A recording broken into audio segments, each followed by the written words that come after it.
पाकिस्तान के मैच हारने के बाद वहां के टेलीविजन सेट लोगों से यही पूछ रहे, क्या मुझे क्यों तोड़ा? परंपरा के अनुसार हमने एक बार फिर से पाकिस्तान को एशिया कप में ढो डाला और कई लोगों के हिसाब से ये T20 वर्ल्ड कप में हारने का बदला भी हमने ले लिया। इस चक्कर में वहां पर कई बेचारा मासूम टीवी सेट भी फूट गए। लेकिन इस वीडियो में हम बात करने वाले हैं जरा उस फिल्म की जो इस टाइम हिंदी मूवी इंडस्ट्री के लिए सबसे बड़ी उम्मीद बनी हुई है। मतलब ये इंडस्ट्री इंडियन टीम है तो ये फिल्म इस टीम के लिए विराट कोहली जिस पे सबसे ज्यादा भरोसा किया लोगों ने। हम बात कर रहे हैं ब्रह्मास्त्र की। और भाई साहब इस फिल्म की सबसे बड़ी खासियत क्या है पता है? अच्छी हो या बुरी हो, पूरा देश इस फिल्म की बात तो कर ही रहा है। ये फिल्म तब अनाउंस हुई थी जब आप में से कई सारे लोग जो जॉब करते हैं तब कॉलेज में थे, कॉलेज वाले स्कूल में थे और शायद स्कूल वाले पैदा भी नहीं हुए थे।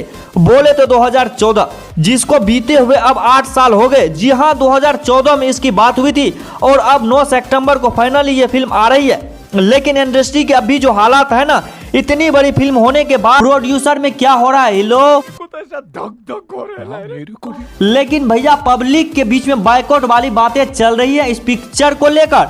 इसीलिए आज उन कुछ पॉइंट्स के बारे में बात करेंगे जो हम उम्मीद करते हैं कि ब्रह्मास्त्र के मेकर्स ने ध्यान दी होंगी और इस पिक्चर में नहीं की होंगी, वरना उनकी उम्मीद हो जाएंगी। क्या हो जाएंगे राहुल जी? खत्म। जी हाँ, तो सबसे पहला पॉइंट है द यूनिवर्स। अब देखो, क्योंकि ये ट्रायलॉजी है तो जाहिर सी बात है इसका यूनिवर्स उतना ही तगड़ा और बड़ा होना चाहिए। इस फिल्म के अंदर ऑलरेडी हमको अमिताभ बच्चन, रणबीर कपूर, आलिया भट्ट, शाहरुख खान और नागा अर्जुन जैसे बड़े स्टार्स दिखाए जा चुके हैं। क्योंकि स्टार्स बड़े हैं तो कैरेक्टर भी बड़ा ही होगा, ये मान के चलते हैं। लेकिन एक ट्रायलॉजी के अंदर और कितने कैरेक्टर आ सकते हैं और डायरेक्टर का विजन कितना बड़ा है, ये बहुत जरूरी है। एग्जाम्पल देना हो तो हैरी पॉटर से देना चाहूंगा। भैया उसका यूनिवर्स जहां पहली पार्ट में आए कैरेक्टर्स आखिरी पार्ट तक न सिर्फ रहते हैं बल्कि लॉजिकल कैलकुलेशन भी पाते हैं। ब्रह्मास्त्र के पहले पार्ट में ये सारी चीजें क्लियर होना चाहिए। इसीलिए बॉस लोग, आप लोग ना यूनिवर्स संभाल लेना, नहीं तो ऑडियंस का गुस्सा नहीं संभाला जाएगा। क्या समझे? आगे बढ़ते हैं। Points number 2, inspiration. अब देखो, क्योंकि आयन मुखर्जी ने खुद ये कंफर्म किया कि इस फिल्म के अंदर उन्होंने हमारे संस्कृति और इतिहास को इंस्पिरेशन लेकर वहां से कहानी लिखी है, तो सबसे बड़ा रिस्क तो यही हो जाता है कि आपने जहां से अपना सोर्स मटेरियल उठाया है उसके साथ आपकी कहानी कितनी फिट बैठती है। पहले पार्ट का नामी सिवा है तो जाहिर सी बात है जो लोग भोले की फौज है वो इसको बहुत बारीकी से देखेंगे। बाकी इंडिया भी यही देखना चाहेगी कि आखिर क्या माल बनाया गया है।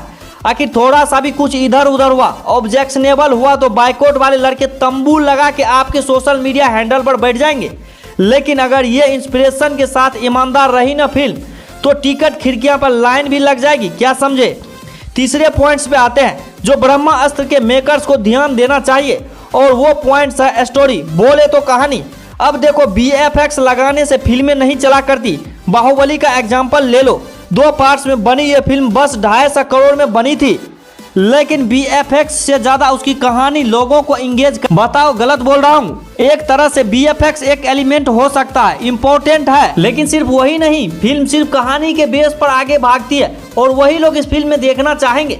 इसके कहानी को कितने अच्छे से लिखा गया है वो भी लोग देखना चाहेंगे, कैरेक्टर्स को कैसे इसमें इंक्लूड किया गया है और सबसे बड़ी बात यह कि हमारे मेन लीड का मोटिवेशन कितना बड़ा है। क्योंकि फिल्म का विलन जो भी अगर उसका मोटिव कुछ बड़ा नहीं हुआ ना भैया तो हीरो का भी भौकाल ढीला रह जाता है। हॉलीवुड की सुपर हीरो फिल्मों की सबसे बड़ी कमजोरी यही है कि हर विलन जो आता है दुनिया खत्म करने के इरादे से आता है।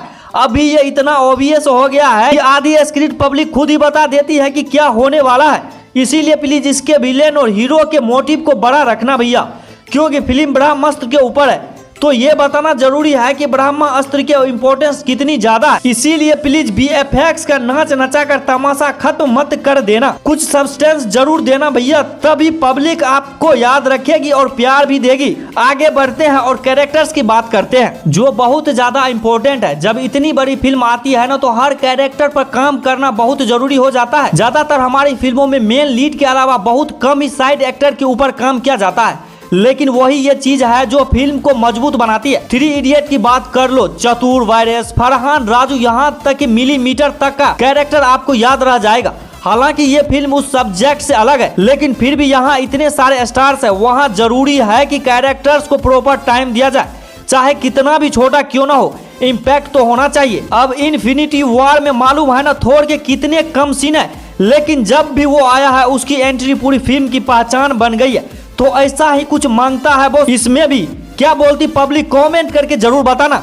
अगले पॉइंट्स पे आते हैं। Over simplification. क्रिस फोर्ड को अगर छोड़ देना भाई तो कोई भी super hero franchise Indian movie में सक्सेस नहीं हो पाई। अब ये किसकी नजर लगी ये मालूम नहीं। हालांकि मेकर्स इसको एक सुपर फिल्म नहीं मान रहे, लेकिन यार उड़ते तीर, आग पानी हवा और इतना वार सीक्वेंस देखकर कौन ही ये बात मानेगा कि ये सुपर हीरो फिल्म नहीं है। एनीवे, तो इंडस्ट्री के इस जिंक्स को तोड़ना बहुत जरूरी है, जो ब्रह्मास्त्र के लिए एक चैलेंजिंग चीज रहेगी। फिल्म खुद को इतना जनरलाइज न कर दे कि हमको ये लगने लगे कि यार इसमें तो सब कुछ बड़ी आसानी से हो जा रहा है। हमारे यहाँ की सबसे बड़ी दिक्कत यही है कि ओवर सिंप्लीफाई करने के चक्कर में हम वो भी समझाने लगते हैं जो कि ऑलरेडी स्क्रीन पर दिख रहा है। अब ट्रेलर की एक लाइन जो मुझे अब तक खटक रही है, जब रणबीर भैया बोलते हैं कि आग मुझे जलाती नहीं है। अरे भैया, ब्रह्मास्त्र के पोस्टर पर आप भी खड़े हो, आग के बीच खड़े, बिना छुए मंदिर के दिया जल गए, मोशन पोस्टर तक में आग के साथ खेले हो। तो यार ये बात हम जानते हैं कि तुमको आग नहीं जलाती।